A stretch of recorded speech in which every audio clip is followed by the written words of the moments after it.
Hello student, this is our another video the chapter bioenergetics. और इस video में हम पढ़ने वाले हैं लाइट रिएक्शन। देखें, फोटोसिंथेसिस के अंदर दो मेजर रिएक्शन होते हैं। एक होता है लाइट डिपेंडेंट रिएक्शन या जिसे हम लाइट रिएक्शन भी कहते हैं। दूसरा होता है लाइट इंडिपेंडेंट रिएक्शन। तो इस वीडियो में और नेक्स्ट वीडियो में हम डिस्कस करेंगे लाइट डिपेंडेंट रिएक्शन। शुरू करते हैं with the definition of the light reaction. First phase of photosynthesis, मतलब जो लाइट रिएक्शन है ये फोटोसिंथेसिस का पहला फेज है। देखें, फोटोसिंथेसिस के अंदर दो फेज होते हैं, दो रिएक्शन होते हैं, लाइट डिपेंडेंट और दूसरा लाइट इंडिपेंडेंट। तो इसमें से पहला कौन सा होता है? Light dependent reaction. अच्छा, इसमें होता क्या, अगर हम इसको ब्रीफली देखें तो लाइट एनर्जी इज एब्सॉर्ब्ड। इस रिएक्शन में पहले लाइट एनर्जी एब्सॉर्ब होती है और उसी एनर्जी को कन्वर्ट किया जाता है केमिकल एनर्जी के अंदर। तो अभी हम आगे इस वीडियो में यही पढ़ेंगे कि कैसे लाइट एनर्जी एब्सॉर्ब होती है और उससे कैसे केमिकल एनर्जी बनती है। ओके, अगर हम लोकेशन की बात करें, लाइट डिपेंडेंट रिएक्शन होता कहाँ है, तो ये होता है थैलेक्वाइड मेम्ब्रेन के अंदर। अच्छा, जैसे अगर आपको क्लोरोप्लास्ट की स्ट्रक्चर याद हो, ये हमारा क्लोरोप्लास्ट होता है, इसकी मेम्ब्रेन है, यहाँ पे होता है स्ट्रोमा और ये डिस्क जो है एक दूसरे के ऊपर रखी हुई हैं। इन एक डिस्क को हम कहते हैं थैलेक्वाइड और जो ये पूरा स्टेक ऑफ डिस्क से हम कहते हैं ग्रेनम। और ये जो डिस्क होती है अंदर से खाली होती है, इसके बाहर मेम्ब्रेन होती है। जो अंदर वाला स्पेस होता है इसे हम कहते हैं थैलेक्वाइड स्पेस और द ल्यूमन। और ये बाहर जो ग्रीन कलर की बाउंड्री है इसे थैलेक्वाइड मेम्ब्रेन कहा जाता है। तो मतलब ये जो लाइट डिपेंडेंट रिएक्शन होता है ये कहाँ होता है? थैलेक्वाइड मेम्ब्रेन के अंदर। ठीक है, तो पहली पॉइंट हमारी होगी कि रिएक्शन होता कहाँ है? It occurs in the thylakoid membrane. अच्छा, यहाँ पे क्या होता है जो ये रिएक्शन करवाता है? In thylakoid membrane the chlorophyll molecules होते हैं, यहाँ पे मेम्ब्रेन प्रोटीन्स होते हैं स्पेशल किस्म के, जो आगे हम डिस्कस करेंगे, और दूसरे होते हैं इलेक्ट्रॉन कैरियर। ये सब एक दूसरे से कनेक्टेड होते हैं, एक साथ काम करते हैं और एक सिस्टम बन जाता है जिसे हम कहते हैं इलेक्ट्रॉन ट्रांसपोर्ट चेन। ठीक है, तो ये सब मिलके इलेक्ट्रॉन ट्रांसपोर्ट चेन बनाते हैं। अगर हम इनकी कंपोनेंट्स की बात करें डिटेल में कि कौन से कंपोनेंट होते हैं इलेक्ट्रॉन ट्रांसपोर्ट चेन के, तो इसमें दो मेजर स्ट्रक्चर होते हैं। एक होते हैं मेजर कॉम्प्लेक्सेस, दूसरे होते हैं mobile electron carrier. Major complex की बात करें तो इसके अंदर क्या होता है? इसके अंदर होता है photosystem 2, PS2, cytochrome B6F complex, photosystem 1, ATP synthase और ATPase कॉम्प्लेक्स। तो ये चार मेजर कॉम्प्लेक्स होते हैं इलेक्ट्रॉन ट्रांसपोर्ट चेन के अंदर। ये चारों के चारों अपनी जगह पे फिक्स्ड होते हैं, स्टेशनरी होते हैं।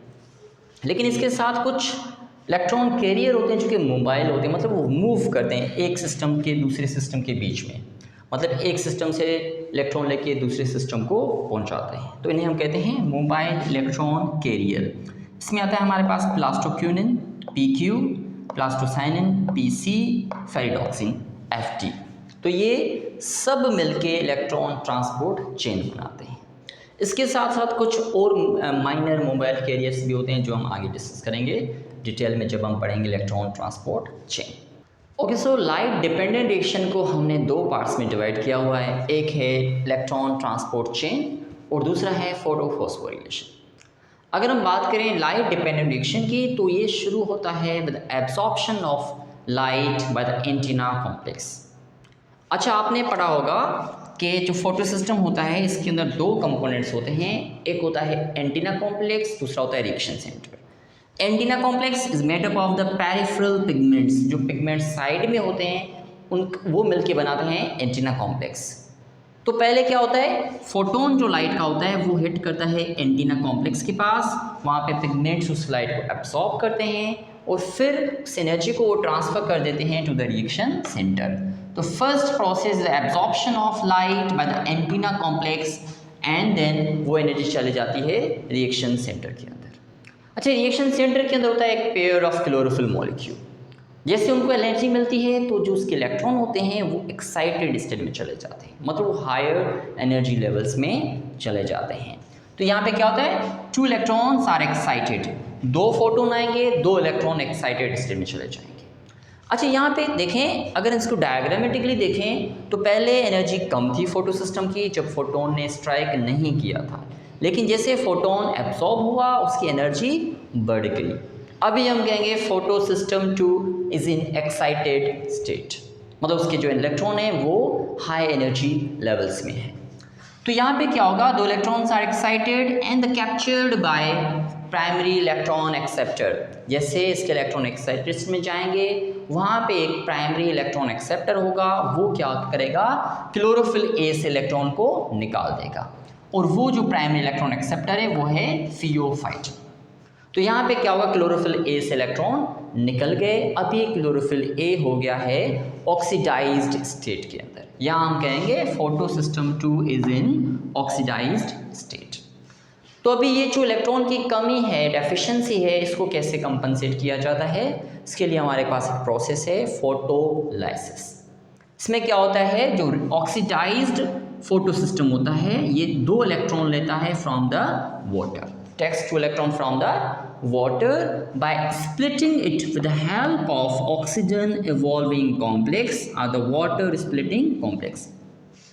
यहाँ पे देखें जो ल्यूमन वाली साइड होती है, इनर साइड, इस साइड पे एक कॉम्प्लेक्स होता है जिसे कहते हैं ऑक्सीजन एवॉल्विंग कॉम्प्लेक्स और द वाटर स्प्लिटिंग कॉम्प्लेक्स।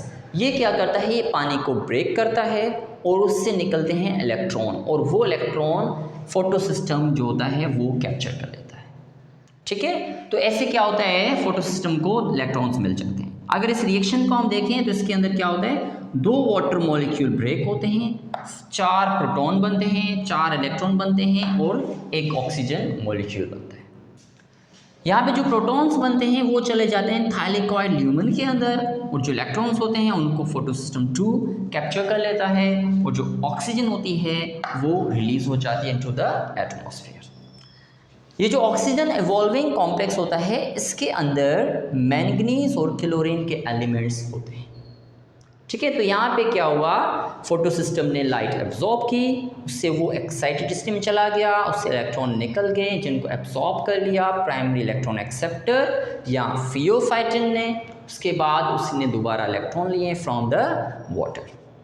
अच्छा, यहाँ पे जो इलेक्ट्रॉन फियोफाइटिन के पास चले गए, it's the primary electron acceptor of the photo system 2। उसके बाद ये इलेक्ट्रॉन जाएंगे प्लास्टोक्विनिन के पास। अच्छा, यहाँ पे हमारे बुक में डायग्राम है, यहाँ पे QA, QB एंड प्लास्टोक्विनिन लिखा हुआ है। इन कंबाइनली इनको हम कहेंगे प्लास्टोक्विनिन, लेकिन यहाँ पे होता क्या है अभी हम डिटेल में देखेंगे।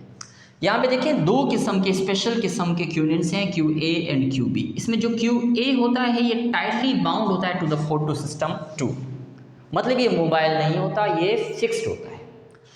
फियोफाइटिन से इलेक्ट्रॉन आते हैं QA के पास, उसके साथ साथ एक और क्यूनिन होता है QB, और ये लूजली बाउंड होता है, मतलब नॉर्मली फोटो सिस्टम के साथ अटैच होता है, लेकिन जैसे इसको इलेक्ट्रॉन मिलते हैं ये इससे सेपरेट हो जाता है, मतलब ये फिर फ्री हो जाता है, मोबाइल हो जाता है। अच्छा, जैसे ही इलेक्ट्रॉन QA से QB के पास आते हैं, साइमल्टेनियसली QB क्या करता है, स्ट्रोमा से, मतलब यहाँ से ये 2 प्रोटॉन लेता है और यहाँ से 2 इलेक्ट्रॉन लेता है, और ये बन जाता है PQH2।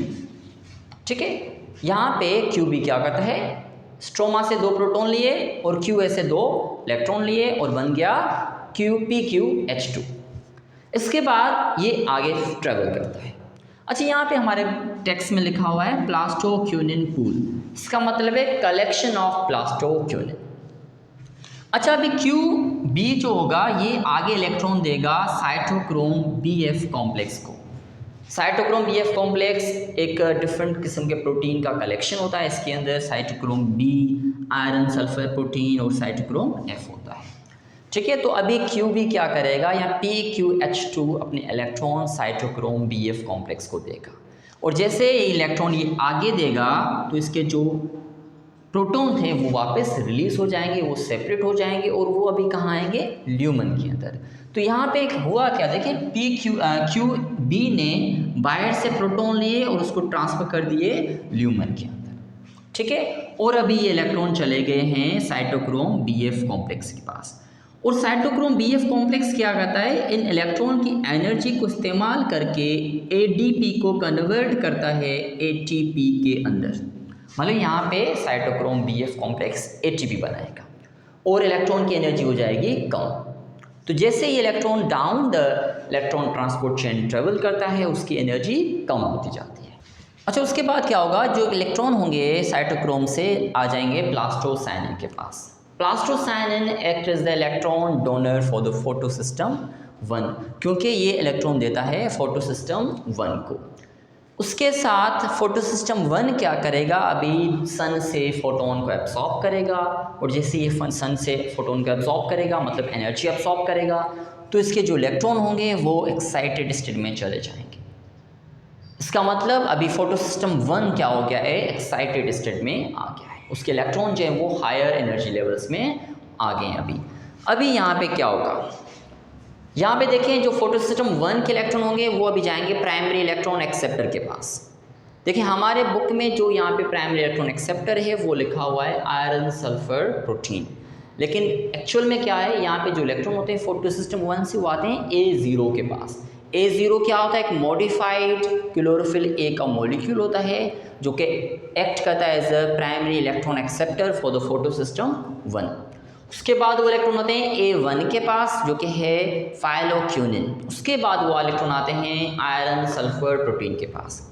लेकिन हम बुक को फॉलो करेंगे, यहाँ पे क्या होगा, फोटोसिस्टम 1 से इलेक्ट्रॉन आएंगे आयरन सल्फर प्रोटीन के पास, और ये हो गया हमारा प्राइमरी इलेक्ट्रॉन एक्सेप्टर। उसके बाद आएंगे फेरिडॉक्सिन के पास जो कि गया सेकेंडरी इलेक्ट्रॉन एक्सेप्टर, और फिर वो इलेक्ट्रॉन जाएंगे एक एंजाइम के पास जिसका नाम है NADP रिडक्टेस। ये NADP रिडक्टेस क्या करता है, ये NADPH बनाता है। कैसे बनाता है, ये 2 इलेक्ट्रॉन लेता है फेरिडॉक्सिन से, NADP का मॉलिक्यूल उठाता है और स्ट्रोमा से प्रोटॉन उठाता है, और इनको मिला के ये बनाता है NADPH। और यहाँ तक इलेक्ट्रॉन की एनर्जी दोबारा से कम हो गई क्योंकि उससे बन गई NADPH का मॉलिक्यूल। अच्छा, अगर हम इस पूरे मॉडल को ध्यान से देखें तो यहाँ पे क्या हो रहा है, पहले फोटोसिस्टम की एनर्जी कम थी, फिर एनर्जी बढ़ गई, वहाँ से इलेक्ट्रॉन निकले, उसकी एनर्जी कम होती गई, एंड देन उसको फोटोसिस्टम 1 ने एब्सॉर्ब कर लिया, कैप्चर कर लिया, उसके बाद दोबारा उसकी एनर्जी बढ़ गई।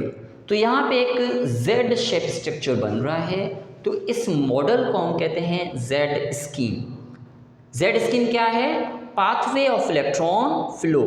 ये एक पाथवे है इलेक्ट्रॉन फ्लो का कि कैसे इलेक्ट्रॉन फ्लो करते हैं based on their energy level. जो लाइट रिएक्शन के अंदर इलेक्ट्रॉन की एनर्जी लेवल होता है और फ्लो होता है, उसके बेस पे हमने एक मॉडल बनाया है, उसको हम कहते हैं जेड स्कीम। तो नेक्स्ट वीडियो में हम पढ़ेंगे फोटोफॉस्फोरिलेशन और the formation of ATP। Thank you.